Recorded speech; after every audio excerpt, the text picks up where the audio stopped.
লোভী মানুষরা তাকে কেড়ে নিয়েছে। লিচু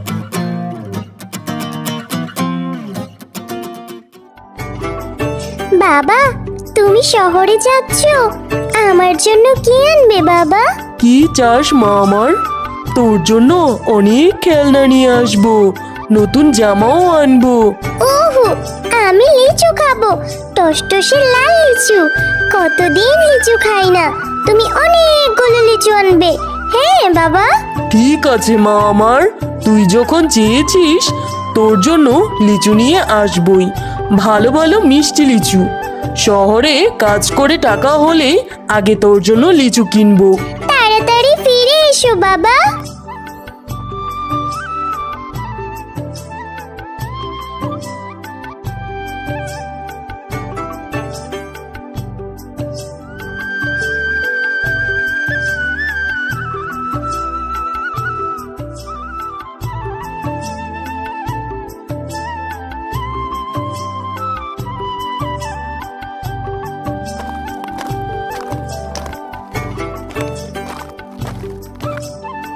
কে রে, কোথায় চললি এত রাতে? যা আছে সব দিয়ে দে বলছি। আমার কাছে তেমন কিছু নেই ভাই, আমি তো গরিব মানুষ, শহরে কাজ খোঁজার জন্য যাচ্ছি। মিথ্যে বলছিস? ব্যাগ খুলে দেখা। আমাকে ছেড়ে দেন।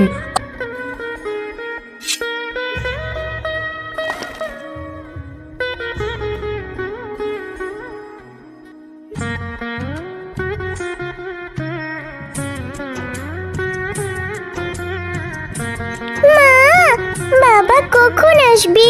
বাবা তো লিচু নিয়ে আসবে বলেছিল। আসবে মা, তোর বাবা আসবে, হয়তো কাজ পেয়েছে তাই দেরি হচ্ছে।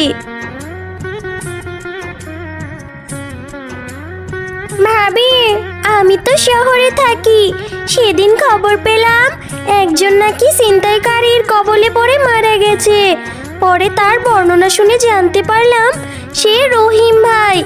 ওগো, তুমি আমাকে ছেড়ে কোথায় চলে গেলে? আমার মেয়েটার কি হবে? তোর বাবা আর আসবে না রে মা। তাহলে আমার লিচু, বাবা লিচু আনবে বলেছিল, লিচুর জন্য বাবা মারা গেছে। লিচু খারাপ, আমি লিচুকে ঘৃণা করি। এই লিচুর জন্য আমার বাবা মারা গেল, আমি আর কোনোদিন লিচু খাবো না।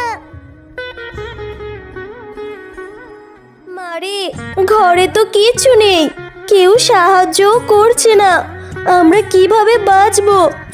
তুমি একদম চিন্তা করো না মা, আল্লাহ আমাদের পরীক্ষা নিচ্ছে, ঠিক একদিন আমাদের জীবনেও ভালো কিছু হবে। তুই এত বড় হলি কবে রে মা? তুই তো অনেক বুদ্ধিমতী হয়ে গিয়েছিস। দোয়া করো মা, যেন আমি আরো বুদ্ধিমতী হতে পারি, বড় হয়ে যেন আমাদের সংসারের হাল ধরতে পারি। কিন্তু মারে, এভাবে আর কয়দিন চলবে? না খেয়ে তো মারা যাব আমরা। আমাদের তো চেষ্টা করতেই হবে, তাহলেই তো আল্লাহ আমাদের সাহায্য করবে। হ্যাঁ মা, ঠিক বলেছ, আমাদের এবার কিছু একটা করতেই হবে। কিন্তু কিন্তু কি করব? কিছুই তো বুঝতে পারছি না রে মা। মা, বাঘিনী আন্টি তো লোন দেয়, তুমি কিছু টাকা লোন নিয়ে একটা দোকান দাও, দেখবে মা আমাদের জীবন আবার সুন্দর হয়ে যাবে। ঠিক বলেছিস রে টয়া, তুই থাক, আমি এক্ষুনি যাচ্ছি বাঘিনী ভাবির কাছে। কি গো শেফালি, আজকাল বড্ড অভাবে পড়েছো শুনলাম। রহিমের মৃত্যুর পর তো তোমাদের খুব কষ্ট হচ্ছে, তাই না? হ্যাঁ গো ভাবি, কয়েকদিন ধরেই না খেয়ে আছি মেয়েটাকে নিয়ে। আহারে, তোমাদের কষ্ট দেখে আমার খুব মায়া হচ্ছে। শোনো, আমি তোমাদের কিছু টাকা লোন দিতে পারি, তবে শর্ত আছে। কি শর্ত ভাবি? আর আমি তো এসেছিলাম কিছু টাকা লোন নিতেই। তোমাদের এই কুড়ে ঘরের দলিলটা আমার কাছে বন্ধক রাখতে হবে, যখন টাকা শোধ করবে তখন দলিল ফিরিয়ে দেব। বুঝোই তো, একটা ফর্মালিটি আছে, তবে চিন্তা করো না, নামমাত্র সুদ নেব। কিন্তু ভাবি এই কুড়িগড় ছাড়া তো আমাদের আর কিছুই নেই।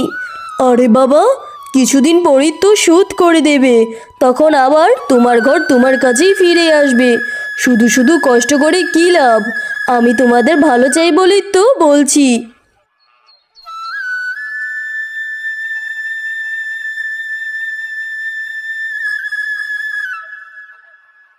কি গো শেফালি, আমার টাকা শোধ করছো না কেন? সুদ তো বাড়ছেই। হয় টাকা শোধ করো, আর না হয় ঘর খালি করে দাও। কি বলছেন ভাবি? আমি তো সব টাকা শোধ করে দিয়েছি, আবার কিসের টাকা? এই যে ভাবি, কথা বদলাবে না। চুক্তি করা ছিল যে প্রতি মাসে 1300 টাকা করে সুদ। তুমি তো শুধু লোনের আসল 20,000 টাকা দিয়েছো। সুদের টাকা কে দেবে শুনি? হয় টাকা শোধ করে দাও, না হলে কিন্তু কালকে লোক এনে বের করে দিব। ভাবি একটু সময় দেন, আমি একদিনে এত টাকা কোথায় পাবো? না, আর সময় দিতে পারবো না। কালকের মধ্যে টাকা দিয়ে দিবে। ও মা, দেখে যাও। এ কি দেখছি আমি? কাল রাতেও তো এখানে কিছু ছিল না, আর এই গাছ এত বড় লিচু। টয়া, তোমার বাবা খুব ভালো মানুষ ছিলেন, তিনি লিচু আনতে গিয়ে মারা যাননি। লোভী মানুষরা তাকে কেড়ে নিয়েছে, লিচুর কোনো দোষ নেই। তোমার বাবা তোমাকে খুব ভালোবাসতেন, তাই আমি এসেছি। আমি জাদুর লিচু গাছ, তুমি যত লিচু ছিঁড়বে আমার লিচু কখনো শেষ হবে না। এই লিচু তোমাদের সব দুঃখ দূর করে দেবে, তোমাদের অভাব ঘুচিয়ে দিবে। তুমি সত্যি বলছো? লিচুর কোনো দোষ নেই? আমার বাবা আমাকে ভালোবাসতো? হ্যাঁ টয়া, তোমার বাবা তোমাকে ভালোবাসতেন বলেই এই লিচু আজ এখানে। দেখো, আজকে থেকে তোমাদের আর কোনো দুঃখ কষ্ট থাকবে না। আর ওই লোভী বাঘিনীকে আমি বদদুয়া দিচ্ছি, সে খুব তাড়াতাড়ি সব হারিয়ে নিঃস্ব হয়ে যাবে।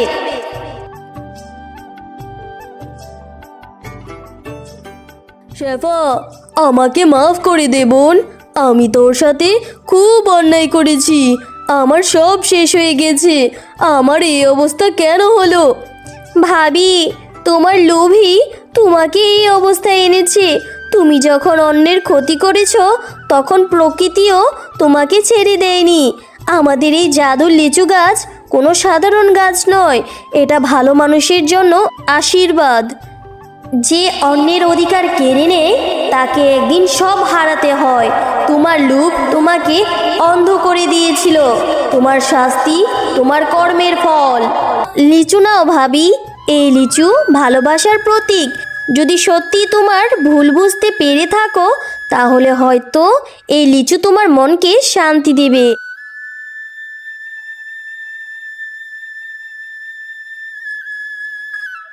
মা, বাবা যদি বেঁচে থাকতো তাহলে কত খুশি হতো, তাই না? তোর বাবা যেখানেই আছে সেখানেই খুশি আছে রে মা, কারণ তুই আর লিচুকে ঘৃণা করিস না। সে জানতো এই লিচুই আমাদের নতুন জীবন দেবে। আর তোর বাবার ভালোবাসা ছিল লিচুর মধ্যে, যা তুই এতদিনে বুঝতে পেরেছিস। এই জাদুর গাছ বাবার ভালোবাসা আর আমাদের নতুন আশার প্রতীক। হ্যালো বন্ধুরা, গল্পটি ভালো লেগে থাকলে চ্যানেলটি সাবস্ক্রাইব করে দিবেন এবং পাশে থাকা বেল আইকনে প্রেস করে আমার পাশেই থাকবেন। ধন্যবাদ।